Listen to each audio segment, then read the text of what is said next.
Syederalun, kebakaran lahan kembali terjadi di kawasan Blamparo, Kecamatan Muara II, Kota Loksmawe pada Kamis 4 Mei 2023, sekitar pukul 16.50 waktu Indonesia bagian Barat. Artinya dalam pekan ini sudah 3 kali terjadi kebakaran lahan di Kota Loksmawe, di mana 4 hari lalu atau pada Senin 1 Mei 2023, kebakaran lahan telah terjadi 2 kali, yakni di 2 lokasi terpisah dalam wilayah Kota Loksmawe. Kebakaran lahan pertama terjadi pada pukul 14 waktu Indonesia bagian Barat di kawasan Cok Girek Kandang, Kecamatan Muara II, Loksmawe. Kebakaran lahan di Cok Girek Kandang seluas 1,5 hektar. Lokasi kebakaran lahan kedua terjadi pada pukul 20 waktu Indonesia bagian Barat di Desa Payapentet, Kecamatan Muara II, Loksmawe.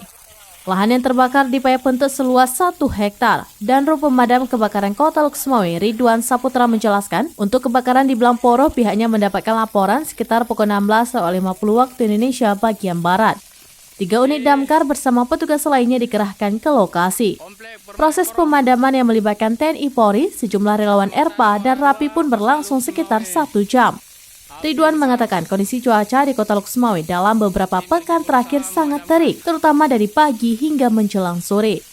Karena itu, pihaknya berharap masyarakat lebih berhati-hati dan jangan membakar lahan. Dari Loksmawe, Saiful Bahri, Serambi News.com.